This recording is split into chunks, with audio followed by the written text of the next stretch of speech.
Welcome back to Risque Business News. I'm your host, Laura Sogar. And I'm Mae Planert. Today, we are doing a richest people in the world deep dive. I love that. I know, I'm so excited. Elon Musk is the topic for today. Just his early days, too, because I was researching him and I was like, yo, this guy's got some stuff. Yeah. He's got a lot of background. I love it. I'm excited. Today, we'll be focusing on his initial first steps into the business world and his family, which is plenty of material. I'm excited. Enjoy. Where's the money? I don't understand how you make money. Hold on. From that, though. 2 stand-up comics in New York City. Just learned a lot of this stuff. I'm going to ask all the stupid questions that you might be thinking at home, but are afraid to ask people. Making it to where you feel like you're too stupid to be able to ever engage in it, they win. Why the fuck are they doing this? It's to make money. It's Risque Business News. Well, Elon Musk, he's been all over the news. Supposed to do really SNL. Yeah. Well, how do you feel about that? I think it's really weird to have someone who is a business person host SNL. I mean, I think I'm not alone in that. Right. Hot take. Took issue with it. Yeah, a lot of people. Also because he's got such a, he is like one of the only people keeping Twitter relevant. You know what I mean? True. And that directly impacts the stock prices a lot of the time. He's very good at hyping up stuff. Oh yeah, that's like his whole thing. He's very, very good at it. Yeah, but it's interesting because when I was researching him, I was like, oh, you actually do things too. You actually have accomplished a fair amount of stuff. Yeah. Which is good. There's a reason why he's, whatever richest person in the world is right now. Third right now. It's between him, Bezos, and Arnault. Arnault is the guy from Estee Lauder. From LVMH. LVMH. Yeah. Okay. Yeah. Which was Estee Lauder underneath it? I don't know. Point is that the fashion house with Sephora is underneath it. Okay. Yeah. Which I just spent an insane amount on their yeah. Rouge sale. Oh, no, I'm Estee Lauder's a separate thing. I think Estee Lauder's completely different. It's completely different. Then Estee Lauder has MAC, Bobbi Brown, Tom Ford, all that stuff. LVMH has a bunch of the luxury brands, all the bags and stuff like that. Yeah, Louis Vuitton, Moët, Hennessy. And then fancy alcohols, fancy bags, perfumes, and then Sephora, which I think literally just puts the team on its back. It's like, you want to pay $60 for a stick of color? And I'm like, absolutely. Seems fair. 20% off. Oh my god, I'd say $12. Yeah. Great. $48 for a stick of eye color. Yeah, I don't know how I feel about him hosting. I feel like I don't understand what people are so angry about it. People are like, oh, but he's not funny. He's not a funny person. And I was like, well, if we're going by that, then the entire fucking cast would be scrapped, okay? I mean, I'm like, have you watched SNL recently? It's a bad show. It's, I know it goes through its ups and downs. It's been around for a long time. It's not going to knock it out of the park every single episode. True. But there have been quite a few episodes recently where I was like, I'm cringing. Yeah. Cringing internally. Right. And they do it every week. I get it. It's, credit where credit's due. I'm sure I wouldn't be able to knock it out of the park either. But I'm going to criticize it because I am an armchair. People write a sketch right now. I'm like, I got nothing. Yeah, what? I'm not saying I could do it better. Good for you, but you guys are supposed to be the upper echelon of comedy, right. And I, don't really laugh. Well, I will say I do like a Weekend Update with Che and Jost, Colin Jost. Yeah. That segment I do like, and I think that they consistently do well. The rest of it, I don't know. And I think a lot of it's because they're pretty neutered, and I think that's one of the things it's tough because being on a cable channel, those people are all, we know they're comedy, they're funny people. There's no getting around that, they're but having to write within the restrictions, I'm sure, is very difficult, and I would imagine hasn't gotten easier with time. No, definitely harder, I would say. And Che is he's a dicey comedian, so to have to rein him in oh my god, that poor legal team. I know, truly. So I think it's I don't know, it's interesting to see. And it's sort of is this what we want? Do we want I love that term that you just said, neutering. Yeah. It's is that what we want? I really don't think so. I agree, but I think that's part of the reason that there's so many alternatives that are gaining popularity. Not really in the sketch world like that. There's no show that I can think of that's a complete parallel to it. I mean, there's not a show, but I would say people's YouTube channels and stuff like that. Yeah. There's various sketches that might be on Instagram or YouTube or whatever that would do well. But it's because there's so beholden to whatever the network has to do for its advertisers. And I get it. They're like, we need money. No one watches normal TV anymore. Yeah, and I mean, I obviously understand why it is, but it's just sad to me that like this is where we're at as a society. Because if you watch like Norm Macdonald clips, like they went for it back in the 90s. They went for it, and everybody was fine. Like people are gonna survive, and like little kids shouldn't be watching a show at 10 p.m. on a Saturday anyway, right? Agreed. Is that at 10 p.m. or is that at midnight? I think that'd be at midnight. Yeah, too late. The point is, it's too late for these little kids. This is a parent problem. You guys are. What are you doing? I think the other side of having Elon on is, I think a lot of people kind of recognize that this is part of the reason the show has been. How are you going to have one of the richest people in the world, business person, investments in an insane amount of things on, and then what if they want to criticize Tesla the week after? Right. That's going to be fucking weird. Yeah, but they don't really care about that. I mean, if I were Tesla, I'd be like, keep talking about us. Tesla's a bad example because they just want to be in the news. Right. Like they're a little bit different. But like, let's say if it was the CEO of McDonald's or something like that, and then like someone who has a lot of ad space on the channel, and then they do something relevant that they can't exactly do a McDonald's sketch the next week because they'll be like, you're gonna piss off our advertisers. Yeah. You know what I mean? Like that's not permitted. Yeah, but I think that's such a lame way. Like, I even I'm not saying it's cool. No, but like, think about it this way. Like, Tim Dillon, I have to... What minute? 5? These people that do these podcasts that are more successful than ours, they have to do ads as a way to pay their bills. And so Tim Dillon does not read the ad script that they give him. Like, it's off the rails thing that's true to him. And... and he does really well for those ads, and like they like it, even though he's saying that Magic Spoon is the official cereal of Epstein's Island. You know what I mean? Like they like it. So I think that if more networks just embraced that attitude, then people would actually like the ads more, and it'd be like more authentic anyway. So I think that'd be really funny to have like a McDonald's sketch shitting on like how bad it is for you or whatever, and then the next ad is a McDonald's ad. That's funny. I agree, but I would also say that we are a little bit more evolved in our sense of humor.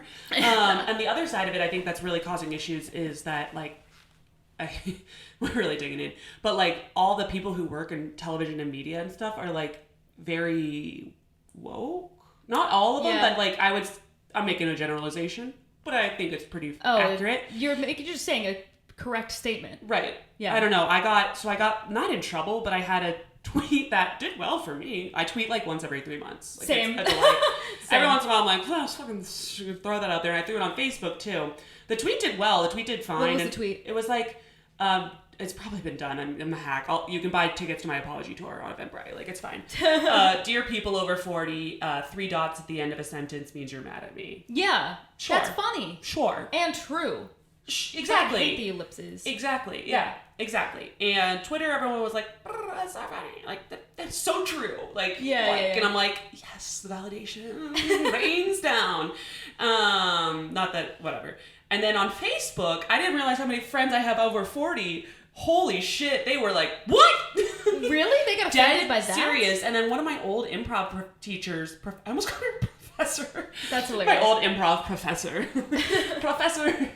I don't even care. Kristen Hain. She got all pissed. No way. Mad. She was like, dear people under 40, you'll eventually realize that saying people over 40 is like very ageist and hurtful. Wow. I was like, this is a woman with too much time on her hands. I mean, I was just like, that is really funny coming from a person who ironically is supposed to work in comedy. Yeah. I was just like, I mean, I don't even care. Like, it was just, I mean, unfortunately, I think that her feelings were kind of hurt.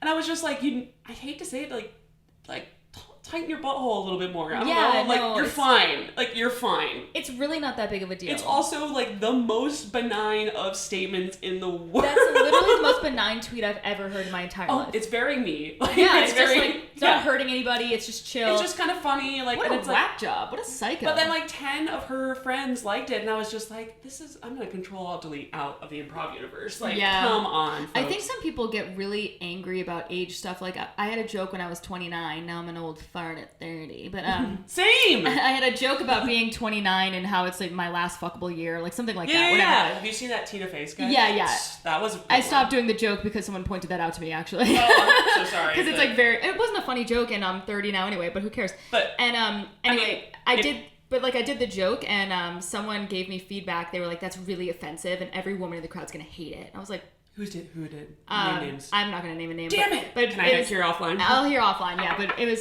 somebody in the comedy world, and I was like, "Oh, you're really, really not funny." Well, it's not even that they're not. I mean, yeah, that too. But I think that she's really sensitive about her age, I guess. And I will say that unfortunately, I think there are a lot of hang-ups that we are taught and that we are not over. I guess so. As women. And I just didn't realize that was, I was like, I never implied, I also said coworkers over 40. So it was a specific group of people. And I was like, you're the one who took that as a negative. And here's what people need to understand is that not everything is about you, okay? Like, also, like, this is ironically the kind of person who would exactly do the text, okay, ... And I'm like, are you yelling at me? You know, what's really funny is that this person, we're really on a tangent here. I swear we're going to talk about Elon Musk. Yeah, but, we're fine, whatever. That's the type of person who would, like, condemn Karens, but she's the ultimate Karen. It's wild. That's the most Karen thing I've ever heard in my life. Really is. It was so funny because I was like, this is why I won't use Facebook. You guys are terrifying. Oh, they're crazy. I think people on Twitter are more terrifying, but... Yeah, well, that was the weirdest thing is I've been conditioned for that too because I've seen some wild shit on Twitter. Yeah. But Twitter was like, ha ha ha, like, yeah. Like, everyone was chill with it, as they should be. Well, everybody on Twitter, I guess, is under 40. That's or a lot of people. Point. Yeah, most of them. Anyway, besides Elon. Yeah, let's go. Let's get Elon. Coming back, he's actually very active on Twitter, and he's good enough at tweeting that I doubt he does any of those okay ... texts, and I'm sure he realizes like. He knows what he's doing. Exactly. I didn't know that. I didn't realize I haven't like watched many interviews of him, and he's quite a stutter. Yeah, he's terrible at speaking. He terrible. Really is. He's gotten better. Like I watched from like back in the day to now, but it's very strange because I didn't really know that, and now reading his tweets, I'm like imagining it in his voice, and I'm like, huh, I want more sympathy for this guy. Yeah, I don't know if you should have that. No, I agree. I know, but just going through this part right here, I was like, I haven't gotten to any of the squirrely shit yet. Yeah. So at this point, after researching his like starting in business and his family, I'm like, poor guy. Yeah. So let's go into it. He's literally like a Bond villain. That's how I think of him, as like... He certainly has... villain energy. The background to be... not justified, but like if he did become a villain, I'd be like, that makes sense. Totally. That makes sense. So he's a centibillionaire, one of the richest people in, I don't even know what, Centibillionaire? That's what they described in his Wikipedia. Wow. Okay. I guess that's 5. So yeah, that goes into the trillions, whatever. Point being, shit ton of money. He's from South Africa. Obviously, he does a lot of market moving with... It's funny to be like Elon Musk. He's an African-American. That's technically true. You're right. That's true. Except for also South Africa, and especially when he grew up, was like... Apartheid. Yeah. Which we'll go into. We can't help that. But and yeah. one... right. Agreed. Okay. One of the quotes that I liked the most from him, I thought this was a very interesting quote, was from the Wall Street Journal in December 2020. He did... What is money? Money is an entry in a database. And, like, he, like, has no real time. Like, he doesn't, like, view money in the same way. I'm like, that is only something that the richest dude in the world can fucking say. Yeah. Like, of course, to you, this doesn't have, like, a concept anymore. Because you have so much of it. There's so much of it. It's not relevant at all. Like, yeah, that's crazy. Yeah. So, but he's super, super interesting and really fucking smart, obviously.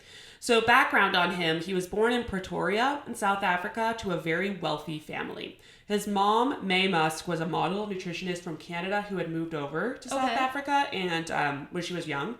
So she has dual citizenship is the point. Mm-hmm. And his dad was an engineer. He has a sister named Tosca and a brother who also became his business partner, Kimball, who now is a restaurant owner and board member for Chipotle. Wow, that's so funny. Right? Huh. It's like, I mean, I'm not... It would have honestly been way more surprising had there been no other ties to the business world in his family. It's just like, just him by himself. Right. Like, of course, like, why would he not, interact with his other, family But he's probably super successful and he thinks of himself as like this lowly plebe. Well, and that's, So anyway, Elon was a crazy nerd, thank God. I would have been so mad had he been just like super fucking cool and popular and like just fucked a lot and now is who he is. No. He liked reading, he liked video games. This was like when computers were first coming out. Was really into like programming and stuff like right at the early stages. And he was a bit of a know-it-all as a result, so he was just like getting the shit beat out of him apparently by the bullies. Okay. Which is sad. Apparently once he even went to the hospital after being pushed down a flight of stairs and beaten up. Oh, that's insane. So like this is one of the things I was reading through and he was talking about his childhood and I was like, yo, I hope therapy? Like, yeah. Oh, I'm sure, but... I mean, you'd imagine. Yeah, but, point is that it wasn't an easy go for him. This is all in South Africa. South Africa at that point, I think maybe still, very segregated and also like bro-y, like sports obsessed. They love rugby. Oh, really? I think it's rugby. I think it's they're very, very into sports. So like just like the general culture was not very like nerdy. Yeah. You know, like now I feel like nerds can almost have like there's a community with the internet and stuff like that. Definitely. I think it'd be a little easier. Like back then it was just not, at least in where he was, not the case. He really doesn't have that much of an accent. Yeah. Yeah. I mean, the stutter, maybe just like, we don't know. We're stuttering through it. But anyway, so he saw America as like this big land of opportunity. He loved the, computer science. So he wanted to go to university. And he was very into comics. One of his favorite books was Hitchhiker's Guide to the Galaxy. Which, did you ever read that? No, I didn't. I just ordered it because I want to read it again. Again, I read it when I was really young. But basically the concept of that book, and this is the reason I bring this up, is because it kind of explains a little bit of his thought process. Okay. The concept of the book is that Earth is like a supercomputer that was built by another supercomputer which was trying to solve the meaning of the world. And it was like, we need a more powerful computer using the humans on it as their brains all to run this equation. Huh. And then the equation ended up answering to 42 because it got fucked up. It's a whole thing. Okay. But point That's being, an interesting concept, yeah. Yeah, it's I guess sci-fi would be the best. Yeah, sci-fi. It's it's good. It's a really good book. Obviously, it's one of the most popular. Like, it's got widely distributed. There was a movie in 2005 around it. Oh, okay. Yeah. I watched the movie. Yeah. Yeah, take the shortcut there. Yeah. But anyway, so he was, like, really into all of that. Like, obviously, like, space kind of like stuff. Heady stuff. Very heady, like, meaning of the world. What is our place? Blah, blah, blah, blah. So that's kind of this background on like his vibes through this whole thing. Mm-hmm. So Elon's parents got divorced when he was like 9 years old. They had been childhood sweethearts and got married, had the 3 kids, got divorced 9 years later.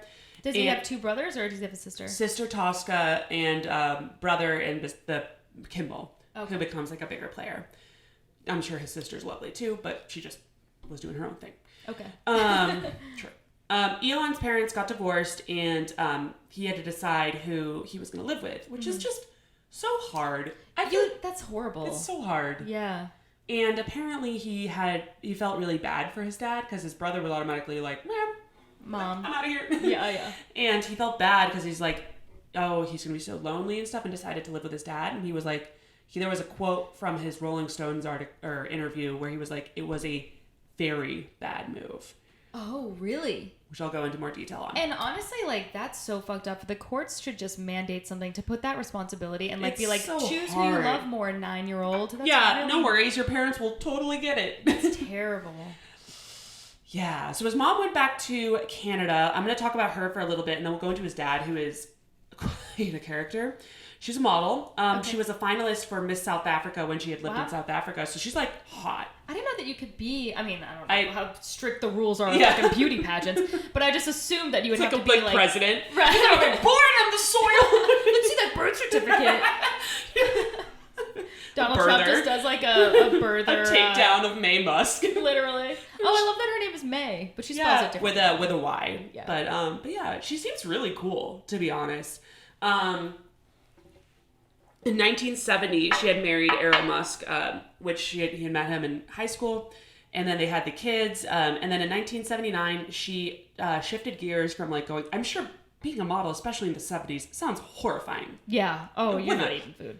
And no, you're not eating food. She's gorgeous, but like she started her dietitian practice. I guess that was what she pivoted to in 1979. I'm sure it was just like stop eating. Oh, definitely. To suppress your hunger, like have a glass of water every... Have you tried water with a lemon squeeze? Yeah, literally. Don't be afraid of the calories from fruit. It's gonna be okay. It's like, it is literally lemon juice. Oh my god. But she looks great, so whatever. Yeah, she shifted gears, decided to become a dietitian while continuing doing some of her modeling gigs, and moved back to Canada after getting divorced from Errol. And was like cold calling doctors to get her business off the ground, sitting in waiting rooms, trying to get the meetings and new clients, and eventually was able to fully launch her practice. She was an entrepreneur and was able to balance like being a model with like her nutrition clients, which was probably pretty easy. Her meetings were probably like, stop eating. Okay, gotta go. Yeah. No more of that. Have a bowl of ice for breakfast, lunch, and dinner. And a gasp of air for a snack. And then since then, she's run her own nutrition business. We're kidding, obviously. I'm sure she's probably at this point evolved. Or, I don't know. She's run it for more than 45 years and does speaking consulting as well as she's being a wellness expert for all over the world. And has 2 master's degrees. And I wonder if she's been on Goop. No, probably. She's hot, too. Like, apparently, obviously since then, she's gotten a lot more fame with your son, yeah, right. So she was like a cover girl of the year or some like wow. Like and she's older but still like way better looking than most people I know. Yeah, I follow this. Speaking of like ageism and stuff like that, I follow this this lady who she's probably around like 60, but she's so hot. Yeah, and her name is Regina Burton. If you guys want to look her up, she's like, I don't know where she lives, but girlfriend is working it. Fuck yeah, good for her. That's kind of inspiring because it's like, oh, you can like. Just because you're older doesn't mean you have to not have sex appeal. As long as you have money, you'll look fine. Pretty much. That's rules is rules, guys. Ladies, just remember, it's not how old you are. It's how hot you are. It's how rich you are. That's important. These are the important lessons, guys. God. Therapist. Okay. So that is Mae's kind of status. She really... I thought you were talking about me. I was like, what? No, yeah, Mae Musk. She really supported her sons through a lot of stuff. I'm going to explain a little bit now about Errol to kind of give you a little perspective on why she was so important as being like an anchoring figure for them. I feel like this is a story, like it makes me, he's obviously not a serial killer, but it makes me think of like serial killers when you hear about their upbringing and you're like, got it. Makes sense. Makes sense. Yeah, I'm interested to learn more about his background because, like, as he gets older, because I'm like, you certainly have earned a couple crazy streaks with some of this shit. So he's got Mae, he's got a divorce, he's living with his dad, and then from that Rolling Stones article that I referenced earlier, which I think was like 2017 or something, so like within the last couple of years, one of the quotes was that keeps coming up. You have no idea about how bad almost every crime about his dad. Yeah. Almost every crime you can possibly think of, he has done. Elon said. Though we never went into specifics about what his father allegedly did. Almost every evil thing you could possibly think of he has done. It's so terrible you can't believe it. And then he started crying. Oh my God. I know. Wow. So we're like, I read that because that's one of the first like major articles. Like it's a pretty lengthy interview with him. And I was just like, okay, I need to double click there. Yeah. What is... Holy shit. What's up? What is up, Errol? Apparently not a fan. Wow. So let's go into a little bit of background on Errol Musk. First and foremost, wealthy dude. Wealthy dude. Elon grew up wealthy. What was he wealthy from? That is the question. And that is actually a debated topic because like there's like threads on it and stuff like that. And it's not 100% known. As far as I was able to, if you guys know, like, and I'm an idiot, I mean, I researched for a while and I couldn't figure it out. I'm going to tell you some of the theories. Okay. But I have a theory. I don't know. Child trafficking. That's my theory. It really is. I mean billionaires, also, Epstein, all this stuff. I think that's yeah, maybe. Also, I will say, almost every crime you can possibly think of, he has done. Elon. I'm pretty creative. Yeah. My dude. Maybe can we throw a couple parameters on there, or do you actually mean like? Because that's a really wide swath. Like, is he like diddling kids? Is he murdering people? Is he burning down? Like, listen, toddler. I can yes and this for a bit. Like, yeah. Like, anyway, one of the prevailing. He was an engineer, and apparently he was a very gifted engineer. I don't know what he was engineering, but he was doing that. There was this really big story about him owning half of an emerald mine.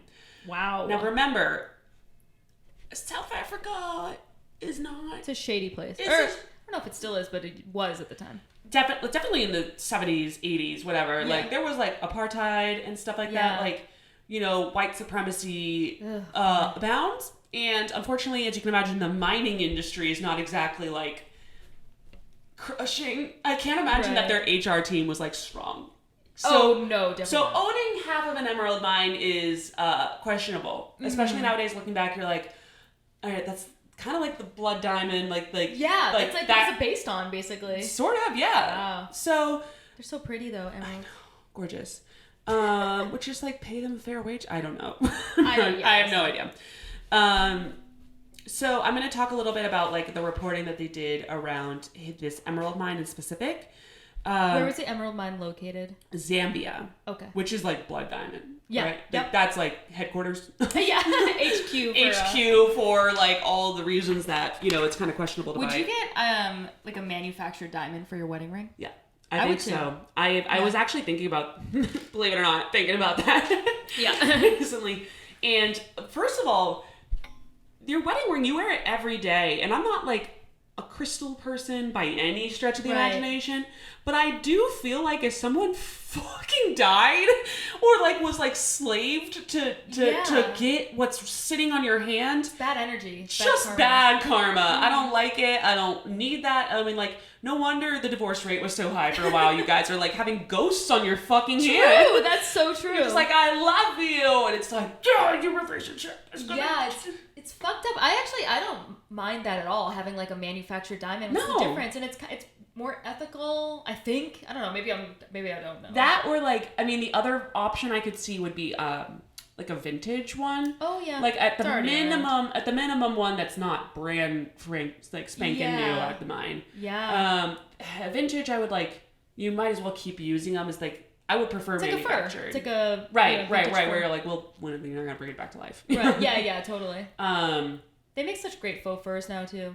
And I'm not like a vegan or anything, but like, you know, if you can avoid it. Like extra, we don't really need to do. And also it's like, it's not like that they were raised for furs. Like it'd be one thing if they were raised like for their fur in like a really like humane way, you know, like, and then the rest of their body was used at the same time. Like if it was like a meat, like cow hides, I don't have a problem with because it's like we eat cows. Might as well have this fucking hide too. Right. Yeah. Right. Why you're not gonna toss it out? Yeah, but a bunch of like chinchillas, like those things are just they're bred. So cute. Have you ever seen a chinchilla? I have, and also, what was I gonna say? Ah, shit. I lost my train of thought. Never mind. But chinchillas, we used to have one, and they take the cutest. Yeah, I know. We've had like every weird animal. That's my so mom weird. I know. I like. Did you have a ferret?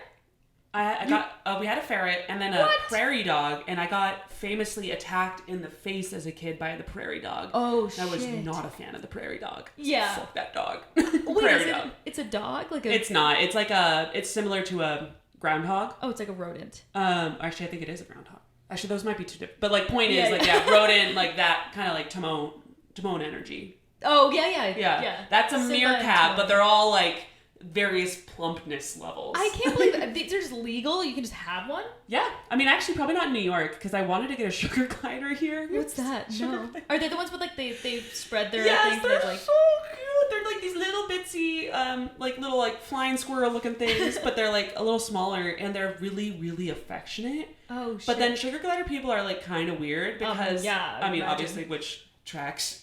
Yeah. I'm like, and it's right here. Yeah. But like they want to sit, like they like put them in their boobs a lot because they like to like nestle. I've seen this, I think. Yeah, and then like I remember I was at PetSmart buying like fucking cat food or something at one point, and the person behind me in line just reaches in her sweatshirt pocket and pulls out her sugar glider, and I was like, that's crazy. I mean, adorable. Like I definitely want to see your sugar glider, but also pretty damn weird that you just got it on that's crazy with you. And the other thing is, like, if you got one, do you think that Password would eat it? Yes. Yeah. Actually, he's pretty shitty at hunting. Would he want to eat it, or would he know that, like, that's our friend? He'd certainly, I don't know if he'd want to eat it, but he'd certainly, like, fuck it up. Yeah. He'd kill it. Not even necessarily on purpose. Like, he has these little mouse toys, and he'll grab them with his front claws and do that thing where they, like, this is what you're supposed to do with a toy. Like, take his back claws and, like... Yeah. And you're like, that would really murder a chipmunk, for sure. But I don't know. I think afterwards, like, he just likes cat food. I don't know about Greg, but like, I try to give him like chicken, and he's like, no. Yeah, Greg doesn't really like people food either. He did eat some of my tuna the other day, though. Tuna is a hit. Yeah. Every time I make a tuna sandwich, he's like, yeah. Sometimes I'll put the juice on his kibble. He likes that. Okay, don't spoil. Yeah. All right, back to Errol. So, why did he own half of an emerald mine? So this is not like the origin of his wealth. I do feel like this is kind of like his fun like side hustle. Like, you know those TikToks where they're like, have some passive income. Yeah, literally. This is like his version of passive income. Yes, exactly. So this I'm just gonna read you some of the quotes because I'm like, okay. So he wanted to sell this airplane, and he was like, we were gonna fly into Jeddah. And there Where's was that? Africa. Oh, okay. Somewhere, I would imagine. Right. Sure. Yeah. In Africa. Uh-huh. And there was a religious holiday, and they said if we come in now, we have to pay $2,000. But if we wait 10 days, we can come in at no charge because of this holiday. Fine. Yeah. So we decided to head back to Lake Tanganyika from where we were. I think we were into Djibouti. All places where I'm like, that sounds expensive. I don't know what you're talking about, but all of this doesn't sound like you just kind of, it's not like you're going to Omaha. Right. And there, the two South Africans, him, Errol, and the person he was traveling with to sell this plane. So Elon, Errol. No, Elon was like a kid at this point. This is as he was growing up. Okay. Errol was with just like a business partner. So who's talking? Who's the quote? Errol. Oh, okay.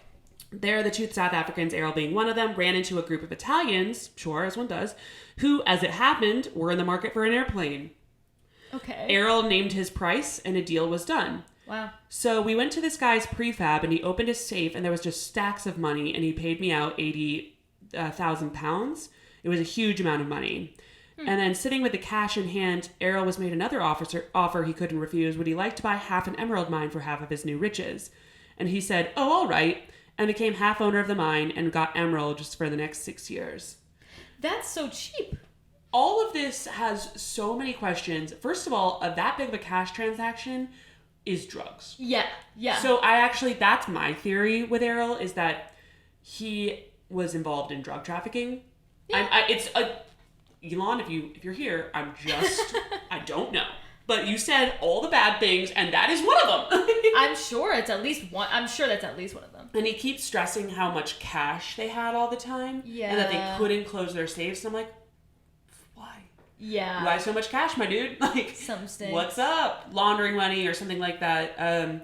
So now he owns this emerald mine, and apparently they just kept getting sent emeralds from it. He employed a cutter in Johannesburg and sold the stones wherever his travels as an engineer or family holidays took him.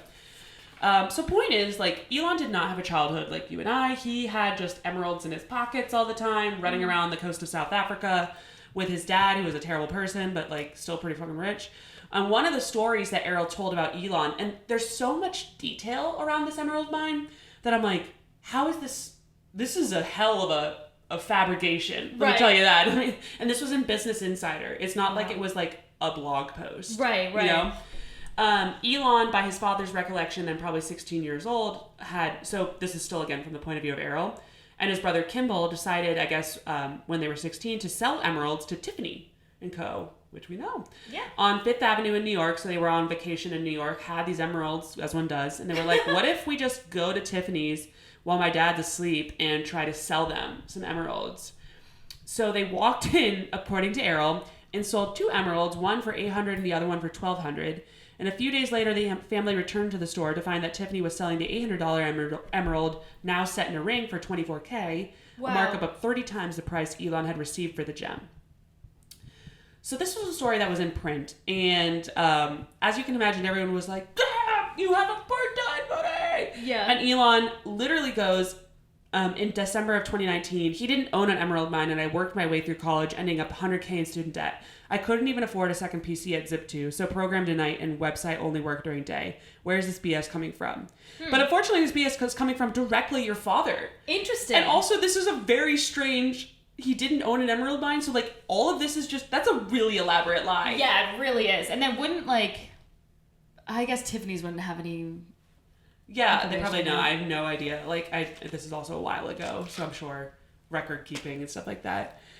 So there may have been an emerald mine that there may not have been. I kind of feel like there was one, at least partially, for a little while, and maybe he doesn't count it as owning an emerald mine. Sure. All I know is they were definitely very wealthy. He didn't grow up like, you know, I don't doubt that, like, once he got separated from his dad, that he was poor, like when he was with his mom and stuff like that. I'm sure there was a period where he didn't have access to this amount of wealth. But I think growing up with that amount of wealth changes your mentality on money. Yeah. Where you're not like that fear that like, I'm going to be fucking homeless. Like, he's not. No. He's never going to be like at that much risk. But point is, so like his dad was like a millionaire before the age of 30 and they were pretty well off. Damn, I want money. I know, right? I'm like, it sounds fucking sweet. I would love to have emeralds in my pockets. But I also don't want to have that bad juju. So true. That's some bad energy. It really is. And then more quotes from Errol. I drove them to school in a convertible Rolls-Royce Corniche. They had thoroughbred horses to ride and motorbikes at the age of 14. They were spoiled. Wow. Maybe that's why Elon is acting like a spoiled child now. Wow. So there's a rift between the two of them. They don't speak? I don't know right now, but they certainly would have reason to not speak. So kind of going into a little bit more detail before I explain a little bit more why Elon's so mad at his dad. You're going to fucking lose your mind. Oh my God. Errol was interviewed with the Daily Mail in response to that Rolling Stones article where they were like, hey, what did you do? Why is he so... Well, he's saying you did every bad thing, right, sir. He's crying. Yeah, he's literally crying, what's up? And he's like defending himself. He goes like, when Elon was 11, I like paid for him to go to this computer course with the first IBM PC, which is pretty cool, where they were like presenting the mouse and keyboard for the first time. Wow, that's crazy. Groundbreaking stuff. And then he basically had told him to like sit there and be quiet and well behaved because he was 11. Elon was. And when he had come back like a couple hours later to get him from the course, he had he was talking to the professors and like entertaining a group of people, and the professors were like, you need to get this guy a computer. So he did. He got him a discounted computer, so Elon was able to learn on the computer growing up. And so he was like, I helped him become who he was. Right, I helped support him quite a bit. Which Elon doesn't like disagree with, but he does describe his childhood as painful and isolated. Probably pushed down the stairs. That's probably part of it. Yeah. Overshadowed by an absentee father who derided his eldest son's budding scientific brilliance. So there's some rift there. Okay. Now going back to the Rolling Stone article, apparently there's a story where apparently Errol had shot and killed 3 out of 5 burglars who tried to break into his home. What? Was originally charged with manslaughter and then got off on self-defense. Again, this is South Africa. Yeah. Back in those times. I can't imagine that that's like a simpler story. Right. But wow. So that's the first thing I was like, okay. That's crazy. That's pretty fucking intense. That's an intense. I don't know if Elon was there. There's no details beyond like a couple of references, which I'm sure Elon has enough money. There's probably like Control-Alt-Delete off the internet. Remove any details there. That's insane. Insane. That reminds me of that story. I think there was like, I don't know what sport he was in, but there was an Olympic athlete that in South Africa that killed his girlfriend. The guy with one leg. Or 2 legs. Or the guy with 2 legs. Yeah, I think he was a paraplegic though. He was a paraplegic. Pistorius? Yeah, something like that. Yeah, and then he killed his girlfriend. I know. Did he go to jail? I don't remember. I think he did. Okay. No, maybe not. But it was like fucking weird. Also, the other side of it, like, this is kind of a hot take.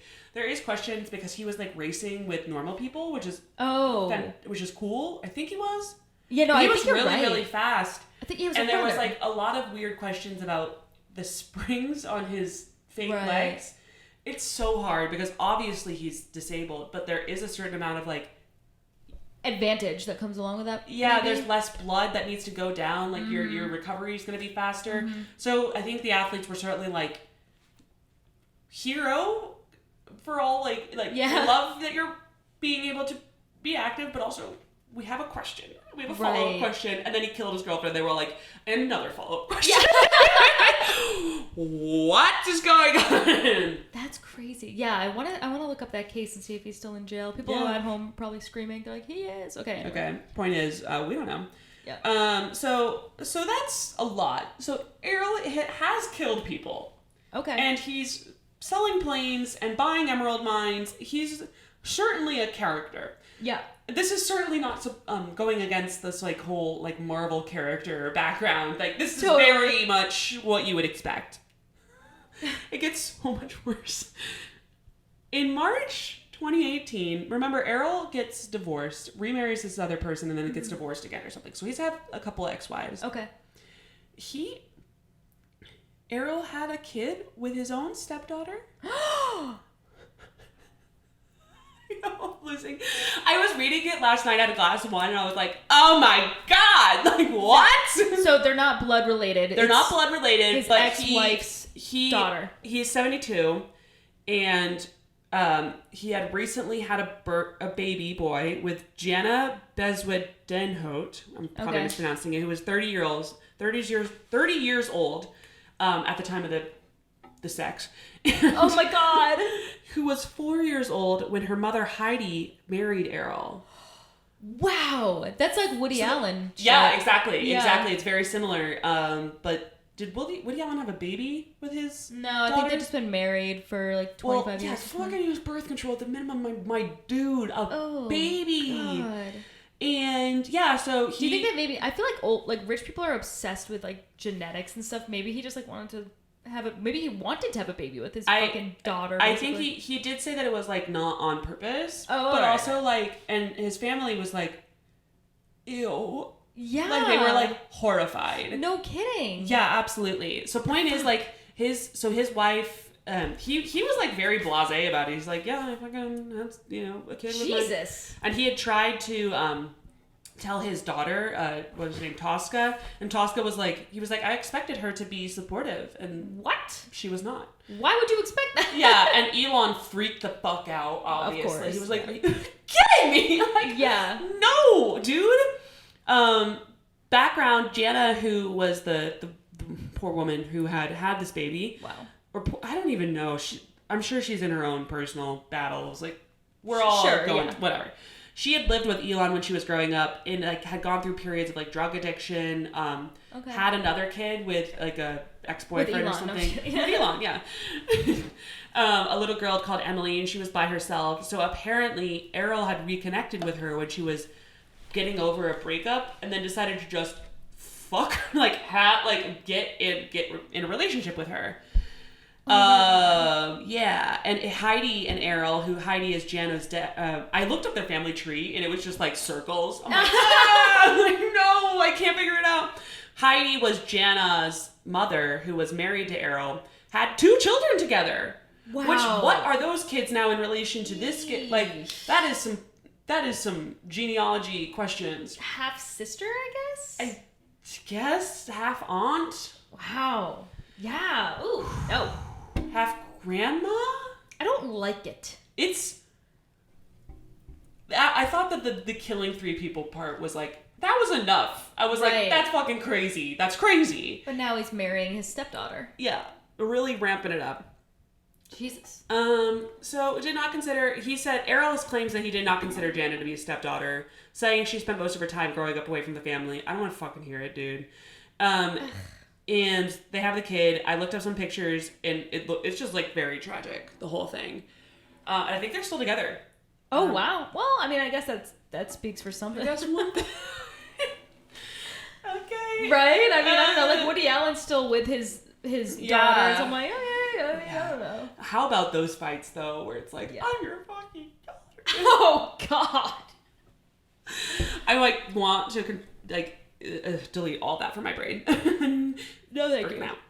Okay, so anyway, so that's Errol. And now we know about his parents, and they are not boring people. No, they're not. They're not boring people at all. Let's go back to Elon and his first, kind of stepping into the business world.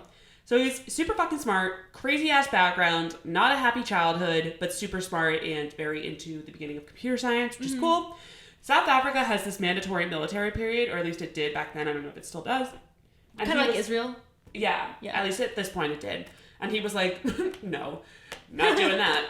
So he left for Canada at 7. Also, he was not super stoked to be at home. As you can imagine, he was like, this is a lot. Yeah. I want to go. So he utilized his dual citizenship with Canada and left for to stay with his parent or his mom's like relatives.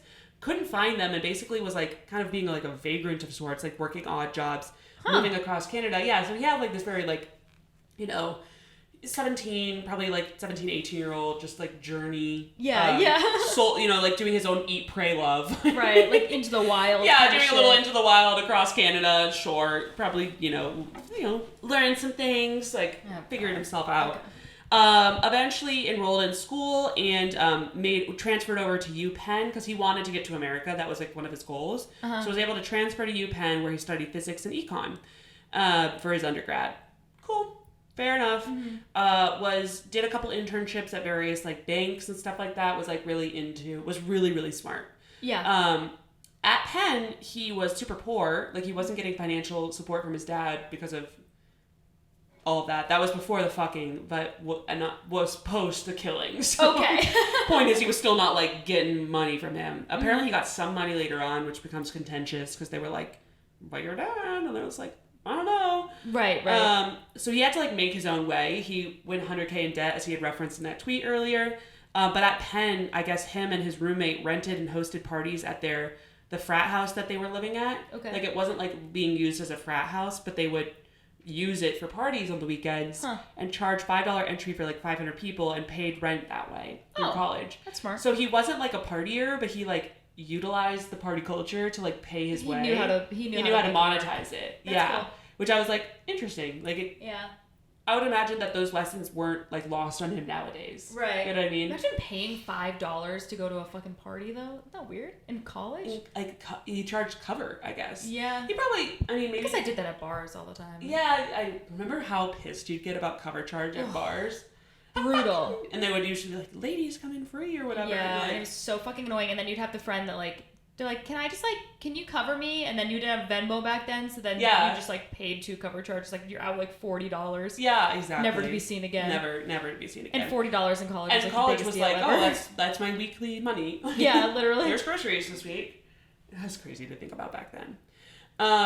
So he went to UPenn undergrads and then eventually started the PhD program at Stanford. Apparently 2 days into it, he wanted to get to Silicon Valley. He was obsessed with Silicon Valley. And 2 days into this PhD program, he was like, I'm out. Wow. Quit, deferred. I watched an interview with the dean and she's like, honestly, not even weird. Our kids do weird shit all the time. Yeah. Like, it's pretty much the whole thing. And he decided to go and start an internet company with his brother, Kimball. Who came down from Canada to work with them. This is now it's 1995, so he's probably, let's call it late 20s or something like that. Yeah. Started a company called Global Link Information Network. Remember, internet's like not a thing. Yeah. That's so crazy to think. So crazy. We were 5 and the internet was not a thing. I know. Like my parents. We're a very interesting generation. Yeah, we are. Like I remember we had like that fat Mac. Yeah. That had like the Oscar the Grouch trash can. Do you remember that? No. Oh, it would like, I just remember always like putting things in the trash and emptying it because then he would come out and go, I love trash. Really? Dead serious. I don't remember this. Dead serious. It was like so old. Like one of the original operating systems. Right. They like had coded that in. And it was like just a cute little like add-on. You get them in the colors. Everybody had like an orange one. Yeah, absolutely. Ooh, yeah, so early days, this is even before then. Like that I think was like early 2000s, late 90s. So this is a couple of years before then. Global Link Information Network was the company they started. And the whole point of it is they wanted to provide a way for local businesses to have their information and addresses online. Novel. Yeah. So like, remember the Yellow Pages? Yes. I like hadn't thought about Yellow Pages in forever. Like for the young people listening, you probably have no idea.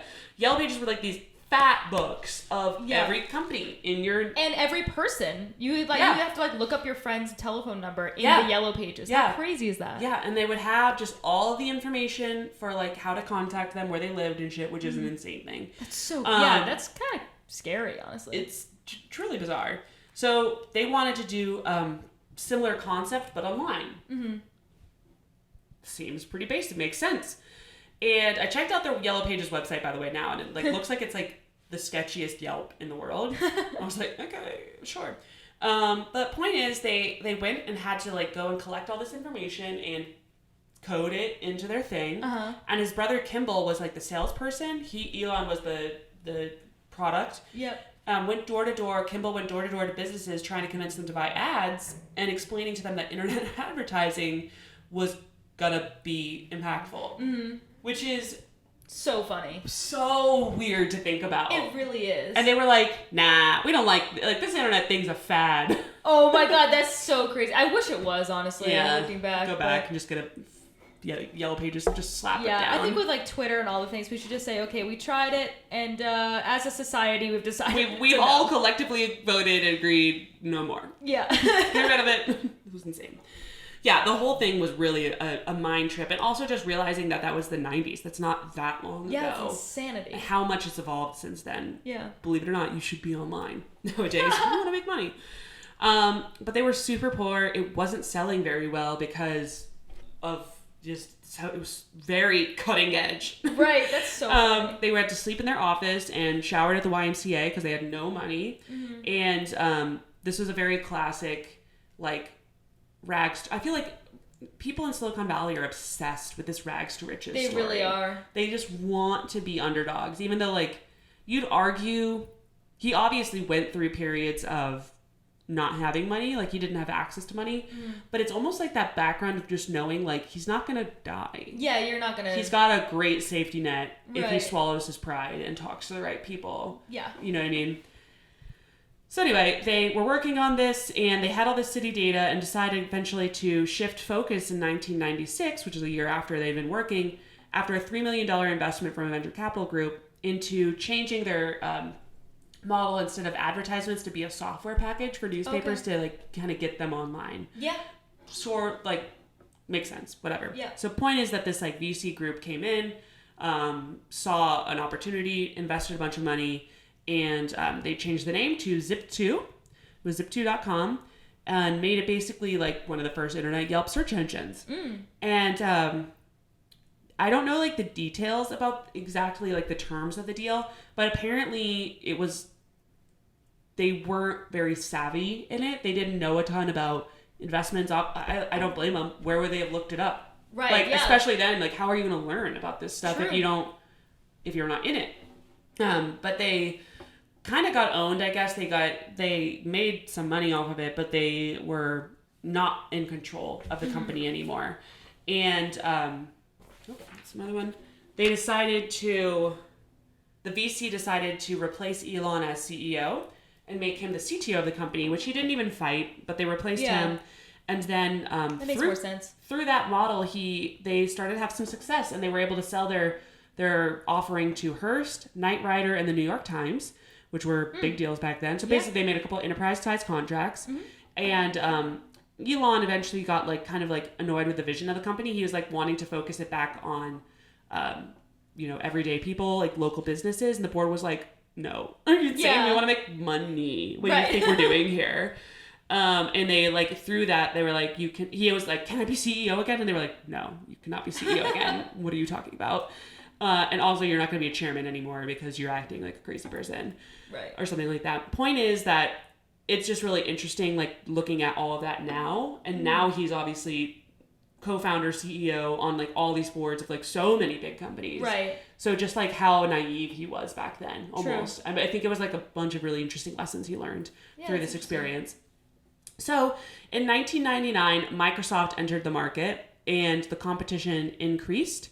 And as a result, they got an offer for a purchase by cash for $300 million by Compaq. Okay. And the VC took the deal, and they sold the business to Compaq, and Elon and Kimball both got checks for a couple, like, let's call it $30 million or something. Holy like shit, that. A lot of money. Wow. A lot of money. Probably could have been more because, let's be real, it's always tough because you're like, that's only I think it was 7% or something that they got, and they were the founders. Yeah, so it's always weird when the founders don't get like a bigger chunk. Right. But they were like, whatever, we are Listen, thrilled. That's fine. Yeah, that's we're thrilled. It was, they started in 95, 4 years later, they're up 30 mil. They're like, it's pretty good. Yeah, we can immediately afford stuff, which was nice.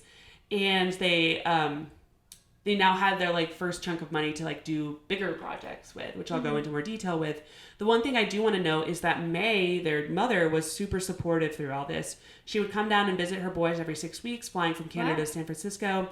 She would help them, keeping them afloat financially, which again... Right, there's a safety net there. She would give them, she gave them 10 grand from all of her savings from work in Toronto. It's weird. I don't really know Mae's background in terms of her financial situation. She was obviously working like to launch her dietitian business, and she was a model and stuff.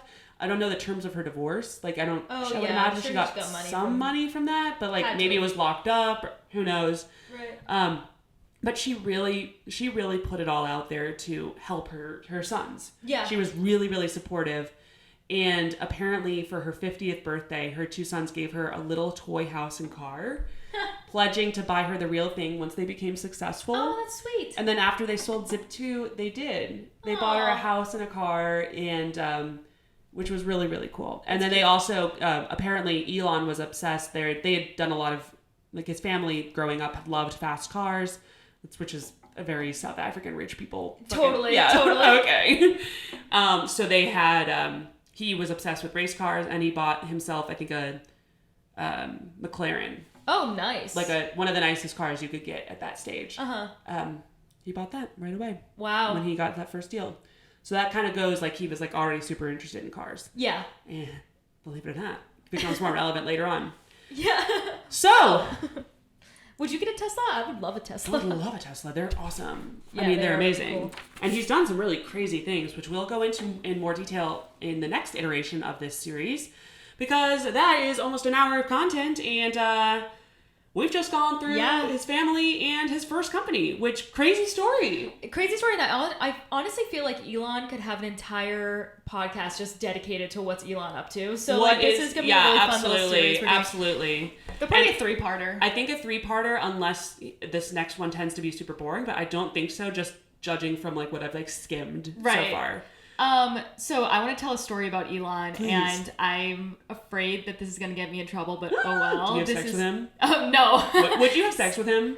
Yeah. Yeah, Definitely. Even I honestly think Matt would understand. Right. Yeah. He's like interesting story. Yeah. So this is gonna be good. So funny. So my friend, who I'm not gonna name names because they'd be mad at me for not keeping it anonymous. But my friend used to work at a company where the founder of that company was like this like hot girl who's like she did nothing, but she was like the face of the company sort of thing. Sure. And they had an all hands, right? And she announced at the all hands, she was like, I broke up with my boyfriend and I'm dating Elon Musk. And everybody was like, okay, is he investing in our company? Like, why are you sharing your dating life with us? It was just like such a random thing. So everybody's like, okay, I guess they're dating. And then a week later, he took Grimes to the Met Gala. So this woman thought they were dating to the point that she announced it in her all-hands meeting to her company for some fucking unknown reason. That has got to be hands down the most embarrassing thing I've ever heard in my life. That is hilarious. And then it just like, and it was like never brought up at the company again, and like you weren't allowed to talk about it because she was horribly embarrassed. Oh my god, what an idiot. What an idiot. And it like, I'll tell you offline who it is, but because I really feel like I would get in trouble for saying the name. But like, once you see this girl, you're gonna be like, oh, I love that happened to you. This is a girl who you like, she's never heard no in her entire life. Amazing. And then she gets no from computer science boy But Elon. Can you, and then the reason that she got told no is because of Grimes of all people. Which we were gonna go into his dating life because it's not boring. Yeah, I would That's not boring either. He has a ton of kids too, right? I think so. Yeah. Like Yeah, this is gonna be fun. I'm excited. I hope you enjoyed this background.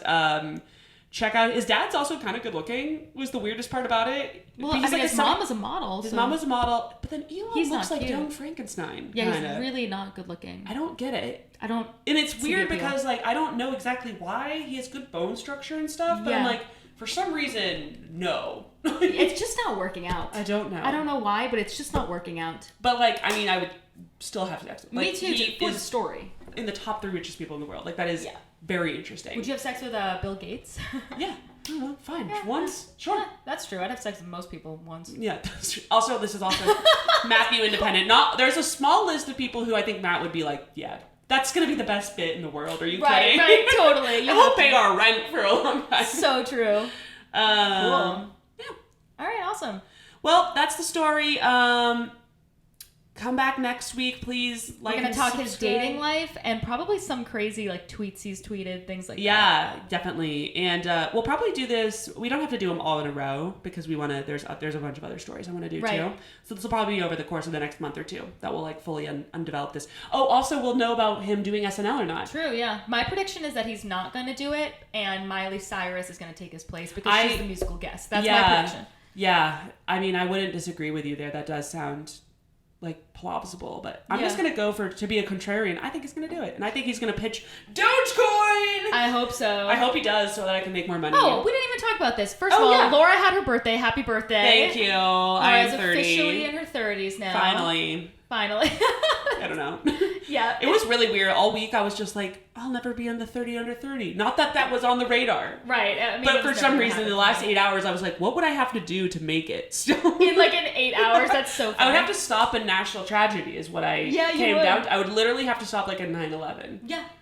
But I don't even know if that would get you on 30 under 30. Though. I mean, that's like the only like plausible thing you could pull off in 8 hours. True. That would maybe get you a consideration. True. Anyway. Yeah. So I didn't make it.